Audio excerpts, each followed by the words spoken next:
Why have the Utah Utes struggled in their biggest road games on the season? We're talking about it on today's Locked On Utes. You are Locked On Utes, your daily podcast on the Utah Utes. Part of the Locked On Podcast Network. Your team every day.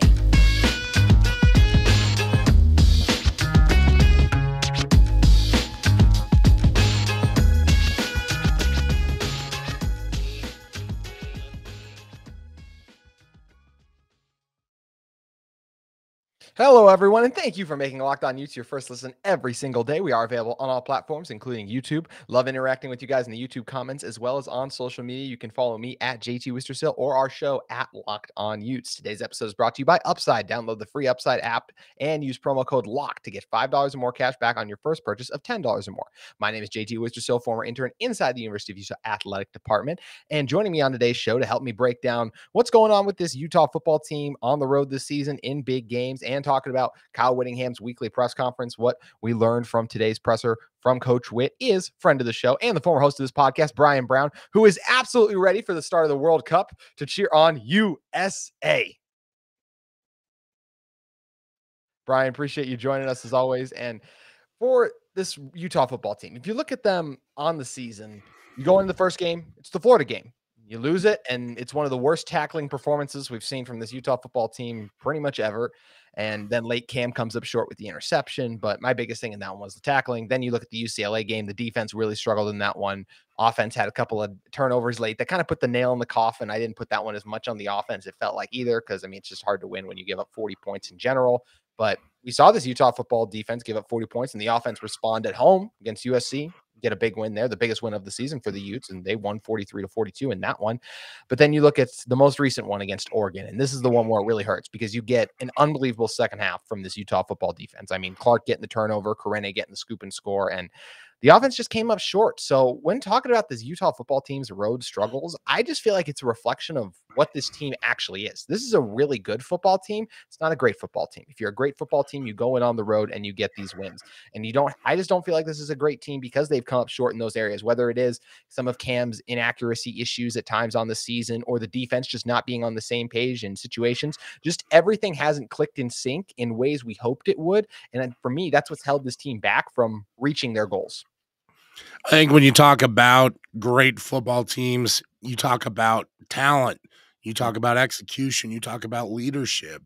I think last year's team, the talent was pretty high, especially with a guy like Devin Lloyd, and we saw Cam Rising come onto the scene and perform so well.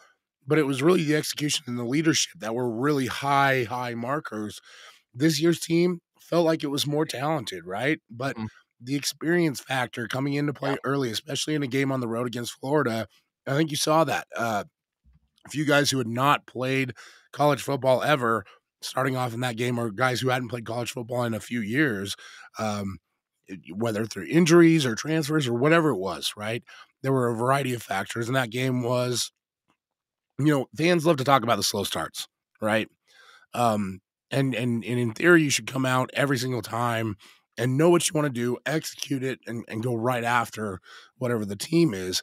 First games are always a little bit tough to go with slow starts, especially on defense, because you really don't know what that other team is going to look like. You haven't really seen them, and you've been going up against your own guys in practice for an entire month. So that one I can kind of forgive. Yep. You talk about the UCLA and now Oregon games, and now it's like, why are these guys always starting off almost lethargic on the road for every single game? And I flash back to a comment from Kyle Whittingham when he was talking about NIL. And he said that it's just going to be the teams with the most money that end up rising to the top because you can't just outwork everyone. And it makes me wonder if the tone set with that Florida game was we just have to outwork everyone and everything and do everything we possibly can this season. And maybe this team is just tired. And maybe it's just been, we've heard so much talk about Bloody Tuesday and the hard hitting and everything like that. And that's a good point. That is who Kyle Whittingham is at his core. When things get tough, I work harder. I fight back. He loves phrases like fist fight in a phone booth, these kinds of almost, like romantic phrases that talk about toughness and grit and physicality. And you have to wonder, after everything that team went through last year, the number of games played and everything like that, and especially seeing the number of injuries, maybe this team is just overworked. Yeah, I think that's a really good point. It's something I didn't even think about, is just the overworked aspect, because as you mentioned, it is kind of lethargic, those slow starts. So are they more worn down than some of these teams later on in the season? Is it a reason maybe a guy like Cam, we don't know how much he has or hasn't been practicing, but he's clearly not right. Is that been affecting him not being able to get a little healthy? Is how hard he's been practicing. Those are things that do make it very interesting and difficult to tell. And it is interesting. You mentioned just last year's team and like how much of returning talent you had, but I actually saw a photo recently of the Utes players on the Pac-12 stage, and you look up there and it's Minka Tafua, Cam Rising, Devin Lloyd, Britton Covey. 3 of those players aren't here. And that's that leadership aspect we were talking about. And I think, and I've talked about this a few times on the show, but the loss of Devin Lloyd was something I just think that it was like, well, we'll have other guys step up. Like, this Utah defense will be okay. You just forget the plays he made against Stanford, against Washington State, against Oregon in the Pac-12 championship game. He was a special game-changing player. I honestly don't think this team loses to Florida in week 1 if they have Devin Lloyd. I think he's that good of a player. So it's just something where it's just tough to replace a lot of those guys, even though you had other guys coming up. We're asking a lot of certain players to step in and fill up to those voids. And maybe in a lot of ways they have been overworked. As you mentioned, guys have been playing out of position a little bit. We talked a lot on yesterday's show about how it feels like Diabate should have been rushing from the start this season, because he got it done again and was able to get some pressure on a really good Oregon offensive line. And for a team that struggled to get pressured for so much of the season, it's just like, why wasn't it a change earlier? So it's a lot of factors. And I think you and I know our good friend Brandon Olson, Locked On Gators, passed along that information. Like, he's great in the rush game. He's great off the edge. He's not great as a linebacker. And some of that was the pitch to Mo. Like, we're going to make you a great NFL linebacker. Yeah. We're going to put you in the middle. We're going to let you do all this stuff. Some of that is just this program is so predicated on development, and this is who we are, and we never deviate from it. And they get locked in their ways, and you can call it ego if you want. Sorry, America just scored a goal, and I'm trying not to go bananas. There we go. You would not expect me. Goal. There you go. You would not expect me to be a soccer guy, but when it comes to World Cup, I'm all in. USA, baby. Yes. These colors do not run, and they also turn on in my office. But yes, I know. But the point at hand here is that, you have to be flexible. You have to make changes, and you have to recognize that stuff. I think after the Florida game, easy to come back to easy to come back and just say, hey, look, we gotta go nose to the grindstone, right? But there were signs all along that Utah was not getting the kind of pressure that they needed. And that's some of that is the hard part about the early season schedule. Mm-hmm. But I think we saw it all along, and they were just so reluctant to make those changes. And I think some of it just showed up in Oregon this weekend, especially on offense. And you had guys that are beat up. And I know Kyle Whittingham said that if you're on the field, you're good to go. But he used Bo Nix as an example of all things. Yeah. And Kyle Whittingham and I are definitely not watching the same game. Let's be honest, because his football knowledge, his acumen, everything he knows about football is through the roof. But how do you watch that game and say Bo Nix was good to go? Yeah, because exactly. There was a point where they motioned Bo out of the backfield, and it looked like he needed a walker to get out there. My man Thor just making an appearance. Thor made back-to-back cameos. He's loving the spotlight. People are all over the place. And that's part of what happens with these games, right? It sends you just shooting. And, I saw online after the game people criticizing Cam Rising, and Josh Newman made a great point. Like, 23 of the 24 games he's played in, he's never had a bad game. Simmer down. Mm-hmm. But all this stuff starts to add up, and you hear some of the comments from Whittingham, and to me, I get it. The guys are on the field. They've got to go out and perform. I didn't see the coaching staff always putting guys in place to perform the way they needed to on Saturday. And you can talk about it up front. Paul Miley definitely didn't look like he was 100%. That was not the same guy we've seen all year long. He was getting beat to the point of attack every single play, causing Keaton Bills issues. We saw Michael Mokofisi go out. Again, how many times is he going to leave a game this season? Well, and we don't know the injuries. So it's like I can go off and I can check mark all this stuff that Utah does. We never talk about injuries. Well, that's a problem, right? Now we don't know what's going on, and we're seeing all this stuff happen. So there is there is a lot that goes into a loss like Mhm. this. I don't think it's just one thing. I think it's a culmination of things. Yep. It's a tired football team. I think it's a team that's been through a lot.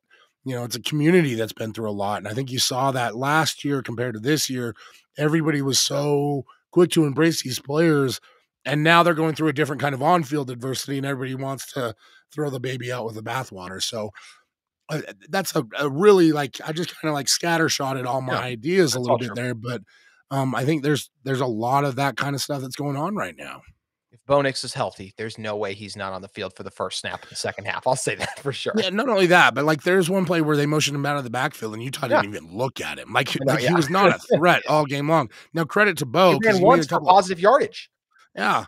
And credit to him because he made some pretty amazing throws. And Uh-huh. again, we don't know what Bo Nix's injury is. It's a lower leg or a foot Yeah. or like it's a body part injury, Yes. and all this other like these are shenanigans that are so frustrating and Mhm. honestly, I'm not knocking on the coaches. This is on the Pac-12 and this is on the NCAA Yes. because if you're now instigating and introducing gambling to your students as a whole at Mhm. institutions, you need to make the changes so that everybody reports injuries. Yeah. And I heard Chris Long talking about it on a podcast too, where he's like, I had an ankle injury the entire time I was in Philly. I was like, can we put this on the injury list? And they're like, no, we don't want to give everything away. These are such like useless shenanigans. It And really and I is. think, the problem is that there's so much information and so much investment from the fan side of it. We Mhm. have to be better for that aspect of it. These are old school ways that we've kind of surpassed. So that's a lot of rambling from me, and I apologize for everybody who's sitting there thinking like, "Well, I expected you to break down what the blocking scheme was," Mm. but I think that's a lot of the reason why it was. Is It is. at the end of the day, it comes down to the one-on-one battles, and you saw the guys that really stepped up were, like on the defensive line, it was Simone Pepe again. Yeah. It was Mo Diabate, guys who got put into places to really battle. And you mentioned Devin Lloyd. I think Devin Lloyd really showcased how much he helped out Corene Reed. We've seen Corene Mhm. Reed, have to grow a lot, and Yeah. he made a big play in this game. Same with Clark Phillips. On the flip side, it was just the offensive side of the ball that didn't click. And again, if guys are missing practice, guys are injured, you miss those rhythms. And it would be very easy in my mind to go through an entire week of practice where you're out of sync, and that's the product that you get. I 100% agree. I think everything you said is 1,000% true. And Yeah. we're going to talk about Coach Witt and some of those comments that you referred to and a few of those things in a moment. But first, want to talk to you guys about upside. Guys, inflation is hitting us all where it hurts. And man, does it really hurt. We all need to think of different ways to cut back, whether it's driving less, dining out less, or buying less from the grocery store. We can all agree there's nothing fun about less. That's why I started using Upside. Upside is an incredible app from anyone who buys gas, groceries, or dines out. With Upside, I don't have to cut back because I get cash back on every purchase. Guys, Upside is super easy to set up and download. So get over to the App Store today and get in on Upside to get started. You can download that free app and then use promo code LOCKED and get $5 or more cash back on your first purchase of $10 or more. Next, claim an offer from wherever you're buying on Upside. Check in at the businesses, pay as usual with a credit card or debit card, and then you can earn as much as 3 times more cash back. That's why Upside users give it a 4.8 star rating on the App Store. Upside is super popular amongst everyone who has it, so make sure you guys cash in and get Upside. You can download the free Upside app and use promo code LOCKED. That's locked, L capitalized, everything else lowercase, to get $5 or more cash back on your first purchase of $10 or more. That's $5 or more cash back on your first purchase of $10 or more using promo code LOCKED. Thanks to our friends at Upside. Today's episode is also brought to you by UCCU. Guys, UCCU is offering a 15-month savings certificate with an incredibly high APY of 4.00%. Plus, you can jump up to an even higher rate of return anytime during the life of your certificate. What's a savings certificate? It's like, is it that like a savings account? A savings certificate is similar to a savings account. Both are great ways to earn a safe return on your money over time. But here's the difference. Saving accounts typically come with an unlimited deposits and withdrawals. But a savings certificate, you just make one deposit and then let your money grow and grow and grow and grow with a fixed rate of return that's much higher than a standard savings account. How much higher? A lot higher. You can also get a savings certificate for as little as $500, making this an awesome opportunity for every type of saver, big or small. UCU is also going to allow you to jump up your interest rate once anytime during the life of your savings certificate. That way, if the yields continue to rise, you have the option to jump up to an even higher yield, which makes it a great savings tool in the rising interest rate environment. So make sure you guys visit UCCU BetOnline.com to learn more. Get a savings certificate today. Once again, it's a limited time offer. It's a 15th month savings certificate with an incredibly high APY of 4.00%, and they have a variety of terms and options to match your specific needs. UCCU, love where you bank. I know Kyle Whittingham does not love his kicking situation right now, Brian, and man, has it been an issue all year for this Utah football team. And he mentioned it in the press conference that he just didn't even feel that confident. He said watching the field goals in practice was one of the reasons the team went for it on 4th down with 7 minutes left and not kicking to tie the game. And I'm surprised he brought up practice because it was just earlier in the game. You'd missed a shot within 40 yards. I believe it was 34 yards off the top of my head. Now, maybe it was 38. It was one of those two. But either way, just the field goal issues for this team continue to be such an issue. And you came into the year with these guys too. You didn't really try to go out, and maybe they did try to go out and get someone. We don't know. But it just seems like it was a failure by the staff to not try to really be aggressive and upgrade this kicking position, because they mentioned, yeah, I don't feel good about him at practice either. And Coach Whittingham has never done really much to empower these guys, especially over the recent weeks. It's kind of just been dumping on him kind of like that from the day he said to Josh Furlong, do you have any eligibility left to go out there and be a kicker? So it's just really concerning for me to hear like, yeah, we don't even have faith in him at practice. Like it just is kind of just that defeatist mindset. I just don't know if I'd be throwing my kickers under the bus like that, but I mean, I get, they do deserve it. Well, it's tough because again, like kickers are not like Rich Eisen has had to come out with T-shirts that say punters are people too. Yep. Right, because we do not treat punters and kickers the same way. Gordy Chiesa, former Utah Jazz assistant coach, used to say, hug your point guards. And that's a terrible Gordy impression, but you need to hug your kickers and your punters because those are guys that have a lot of pressure on them. You see the difference between the messaging from Sonny Dykes, for example, and what TCU was able to pull off and the messaging that we see today. And it's just at some point in time, we're now 3 years into this. Why is the kicking game not working? Why is the punting game not working? Is it just because we don't have a Tom Hackett or a Mitch Wishnowsky or a Matt Gay anymore? Or is there something more to this puzzle? And I just, if you're a kicker, and we talk about it all the time, I say me, coaches in press conferences are not answering to the fans. They're responding and messaging to the players, to the coaches, and to the program. And if that's the messaging that's coming from Kyle Whittingham, is that his guys aren't doing it in practice, it's week, 14, 13? Yeah, I mean, yeah. What's going on? And if that's the problem, if you're not getting the guys in there, there have been dudes in this program for a while. Jaden Redding, this is what, year 3? Like he shouldn't be regressing. He should be progressing. Same with Jordan Noyes. You had a guy in Cameron Peasley who was a good punter. Same with Ben Lennon. These are good punters. These are guys who had the leg to do it. Why do we keep having this regression? And you in our pre-show discussion, you mentioned, is it time to move on from Sharif Shah? It's kind of just a title. Just as a special teams coordinator, because I do think he's an unbelievable cornerbacks coach, as everyone does. I mean, you look at the job he's done developing guys like Clark and Jalen. I think everyone understands that. But in terms of special teams, Zamaya Vaughn. I mean, Zamaya Vaughn was a walk-on, and he's like, I tweeted it out like, we got to extend Zamaya. This is the way things are starting to go in college football now. But it's just something's got to change there, because this is now year 3. This is a program that was based on special teams being so productive. So whether it's you have to find somebody who's going to be a more dedicated special teams coach. And I don't listen, Kyle Whittingham's taking the reins on this. I can almost guarantee it. They have plenty of off-field assistants that are helping out and trying to strategize and everything like that. The problem is that no matter what changes get made, it seems like the same result. So either you got to get more resilient kickers and punters that you can develop and be hard and coach hard, because this program is about hard. This program is very difficult to play in. I don't think people understand how hard it is. The one prevailing thing, anytime you talk to transfer, man, it's hard here. It's really hard. And that's why you get the Devin Lloyds of the world. The guys who have those elite mentalities go on and be successful. So it's just, can you do that at kicker and punter? And if not, how do you find a way to connect with it? Is there somebody that you can go to in terms of consultant or some off-season coaching that you can help them technique-wise? Is that something that Kyle needs to take responsibility over? I got questions. I don't have any answers.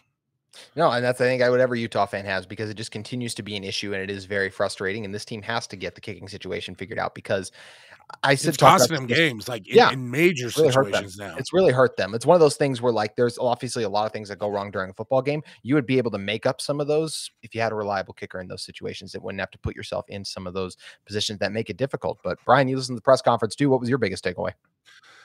I just, there was a lot of call outs. Yep. A lot of call outs. And that's kind of unusual for Kyle Whittingham, because he is usually so quick to put, the buck stops here. And I didn't hear a lot of whole talk about, like, as a coaching staff, we need to be better. As a coaching staff, we didn't have guys prepared. It was Cam's out there, he should be good. Okay. That, It's weird. I just don't know what's going on. And I've said in the past, like, last season had to have worn on the players. Maybe it's worn on this coaching staff, and maybe, like, listen, everything is fine. Nothing is on fire up on the hill, right? Yeah. I just think that a team that had really high expectations has shot below them. Well, They still could they could still make the Pac-12 championship. They could still, and even that, it just feels like disappointing. It's like, well, if other people help us, we can get it. It's like, that wasn't supposed to be our season. We were supposed to control our destiny, not these other teams. Yep. You had it all along. And basically what it was is that UCLA game kind of tipped it initially. Now Oregon has really tipped it, and now it's beyond your control. It's almost like the very first year in the conference where Utah just has to win one game against Colorado, and then everything else will have to unfold. I don't know, man. It's going to be really interesting to see. And there are a lot of guys, people are saying, like, Cam Rising needs to come back. Come back to what? Yeah. He had his best year last year, and he comes back this year, and then he gets hurt and seems to have maybe not regressed, but plateaued.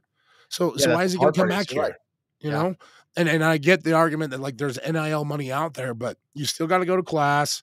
You're still a college student. Like, there's still, you're still in this program where they demand so much of you. Why wouldn't you want to go on and be a professional football player, even if you are just on a practice squad?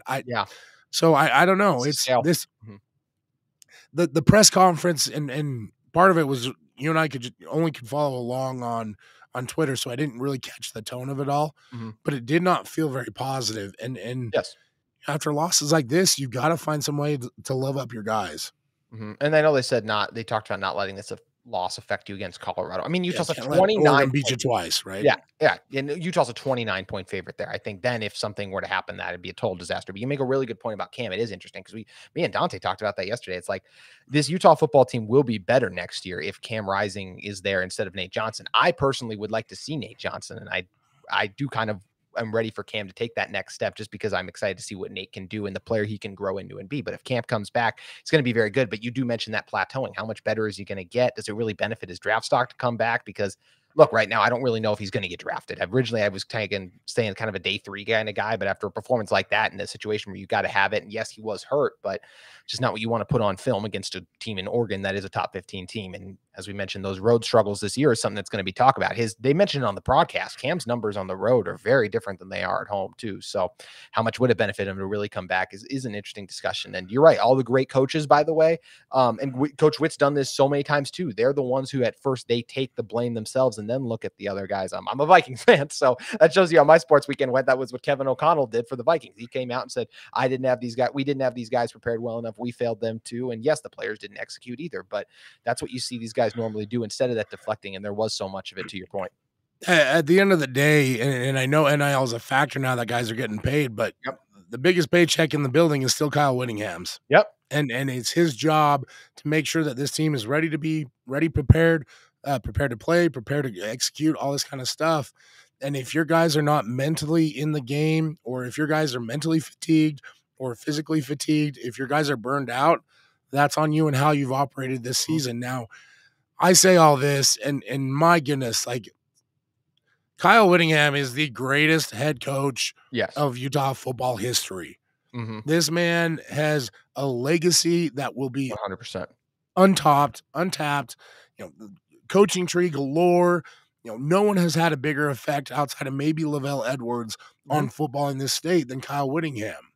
But just because you've done great things doesn't mean you can't be criticized to what we're doing right now. And they're just observations that we're making, and you know, these are things that are correctable. It doesn't mean that the program's on fire. It doesn't mean that, you know, everything is, you know, throw our hands up, fire everybody, you know, all Oh, that kind of yes, stuff. yes. All it means is that, like, this is a program that I think has performed way outside of what it should be doing, Mhm. and we're seeing some regression to the mean. You bring up the Vikings, like, you know, I'm not trying to knock on your Vikes, but 8-1 was a surprise to everybody, even the Vikings, Yes, it right? was. Yes, it And we're was. starting to see a regression to the mean a little bit now, Uh-huh. because that's what happens Mhm. over time. And I think that's Utah hit its peak last year, and now it's starting to come back down. And so now it's about, okay, what resources do we need to add to the program? How can we develop NIL? How can Adapt. we do this stuff to where we can Gotta adapt. maximize Kyle as a coach and make him an even better coach? And I think that, to me, is the bigger red flag. So you Yeah. know, I'm not concerned about stuff in the building. I'm not concerned with any of that kind of Mhm. stuff. I'm more concerned about how do we allocate resources, and by resources, at the end of the day, it's, Yes. you know, No, you're right. how do you get that into the program so that you can keep functioning and catch up in terms, because again, Utah has far outplayed the amount of resources that it gets. Mhm. And now it's starting to get to be a turning point a little bit. So I think those are the keys in the off season, you know, and it's unfortunate. I shouldn't jump ahead too much, because there's still a really important game to be played against Colorado, I know. and possibly a Pac-12 championship. I And know. the bizarre part about this, JT, this could be a Rose Bowl team. I know. This one is they Today's may been not, so and the reason I've been so down is that they just don't deserve it to me. When you're 0-3 in your 3 biggest road games to this point, I don't feel like you yeah. deserve that opportunity, but hey, it doesn't matter what you deserve, it matters what happens, and they have an opportunity to do that, so it's very important. We have to talk about that too, but no, I think like you said, making great points. I talked Mhm. about adapting. I talked about that with Andy Ludwig yesterday. I feel like this offense has to adapt and make some changes They because do. there's a number of things, and you look at that game yesterday, and we talked about them on today's show as well as yesterday's, where it's just like you got to change and grow more, especially in your passing schemes, in my opinion. So we're going to come back and wrap this one up with a few more thoughts on the Oregon game and looking ahead a little bit too. But first, I want to tell you guys about our friends at BetOnline. BetOnline, as you guys covered, it's the #1 source for sports betting info, stats, news, and analysis this season. Get the latest odds and trends for every professional and amateur league out there, from football to basketball, pro and college soccer, World Cup. Anyone, as Brian mentioned, maybe you should start betting on Team USA after the performance they're having. Hopefully, right now, gosh, by the time this airs, I hope that they're able to kind of continue to grow and do those things. But if you love sports podcasts, you can find those at Bet Online too. We're always the fastest and easiest way to get your betting fix. So head to Bet Online today or use a mobile device to learn more. Bet Online, where the game starts. And Brian, we've talked a lot about this Oregon game, but I am curious, just as a fan and of this team and this program, what were kind of the emotional roller coaster you were on during that Oregon game? Because I know I was on something like, man, that would be at Cedar Point. If you guys don't know what that is, it's a famous roller coaster park in Ohio that I've been to. Uh, I doubt a lot of Utahns have been out to Cedar Probably. Point. I wouldn't know what it was if I didn't have family that had lived out there at some Oh, point, but um, it was. I just keep saying the same thing. It was an ugly game, and yeah. somebody, you know, I tweeted out like, I'll have to watch the film, but I don't know that there's going to be a ton of answers that I didn't get watching it live. It was just sloppy game, sloppy execution, 8:30 kick, cold game, Oregon, wet, you know, blah blah blah. The highlights are definitely the emergence of Simone Peppa, that defense starting to really thrive. You know, Zamaya Vaughn, like, you know, someone get Clark Phillips some shorter shoelaces so that he can get a touchdown on that I know. interception next time.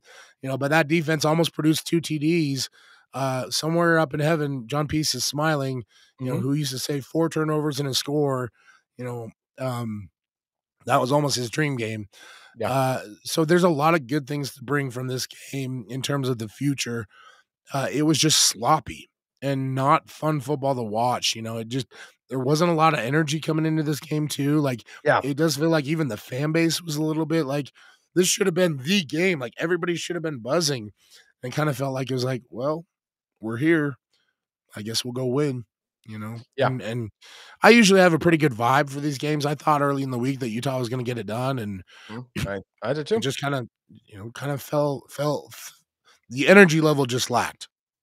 The energy level did lack, and it makes it interesting going into this week because we both expect Utah to take care of business against Colorado, and then they need help to get in the Pac-12 championship game. So when we lay it all out there, when USC, obviously they have their place secured, but looking at UCLA, I think they're going to beat Cal. That's a really good football team that barely lost to a really good USC team that in a lot of ways, as I mentioned, probably if they look back at that Utah game, I know they're kicking themselves because in a lot of ways they should have won that game.